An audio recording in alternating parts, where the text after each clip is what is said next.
Let's continue with our MCQ for our quarter 4 numbers and algebra lesson Roman numeral number 2, illustrating simple, general, and deferred annuities.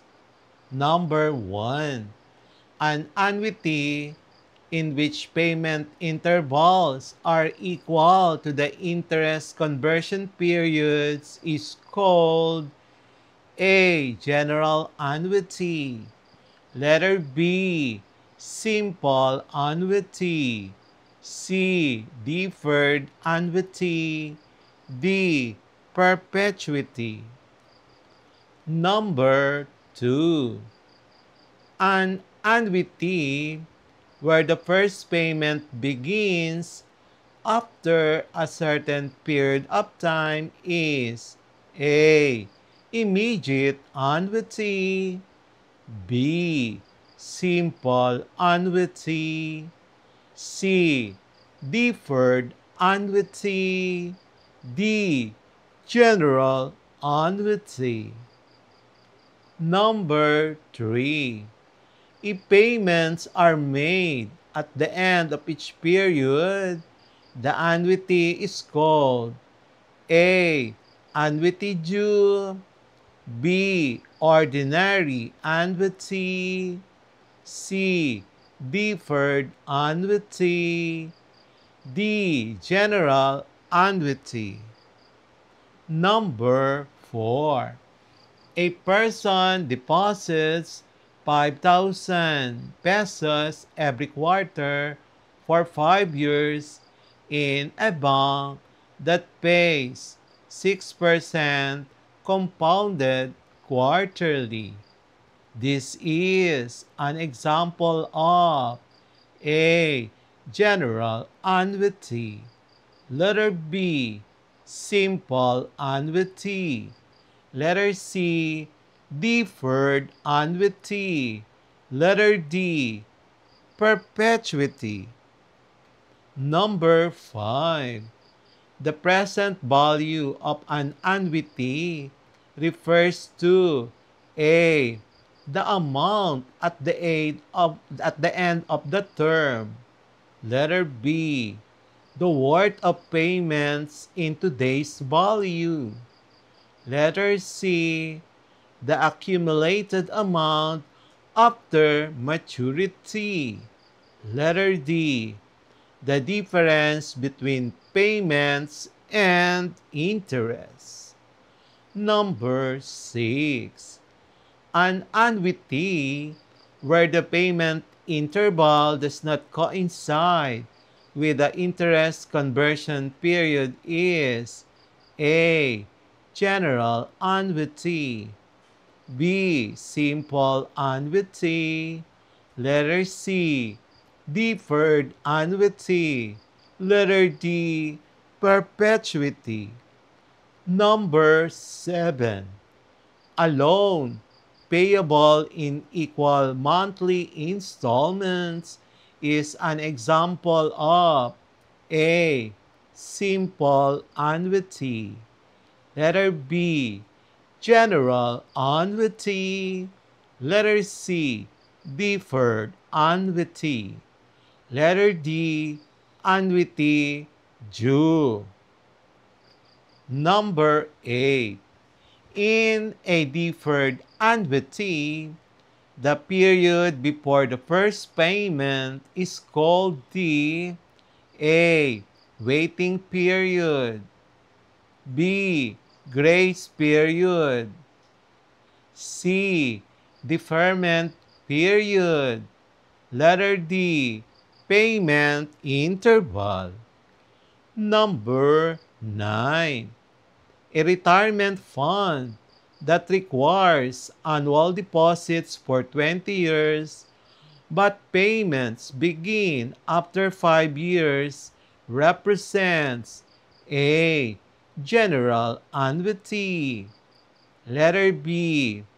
Deferred annuity. Letter C. Simple annuity. Letter D, perpetuity. Number 10. Which formula gives the future value of an ordinary, simple annuity? Letter A, FB is equal to R times 1 plus I raised to N minus 1 over I. Letter B, FB is equal to R times 1 minus 1 plus I raised to negative N over I. Letter C, FB is equal to R times 1 plus I raised to N. Letter D, FB is equals to R times N. Number 11. The amount of its regular payment in an annuity is denoted by A, P, B, R, C, FB, D, I. Number 12. A pension plan that pays 10,000 pesos at the beginning of each month is an example of A. Ordinary annuity, B. General annuity, C. Annuity due, D. Deferred annuity. Number 13. The number of payments in an annuity is represented by A, I, B, R, C, N, D, P. Number 14. Which of the following best describes a general annuity? Payments are irregular and unequal. Letter B. Payments and interest periods do not match. Letter C. Payments are delayed until later periods. Letter D. Payments go on forever. Number 15. A student loan requires 2,000 pesos monthly payments, but repayment begins after graduation. This is A. Simple annuity, B. General annuity, C. Deferred annuity, D. Perpetuity. Number 16. In annuity problems, the term compounded monthly indicates A. Annual interest only, B. Interest applied once a year, C. Interest calculated every month, D. Payments are made yearly. Number 17.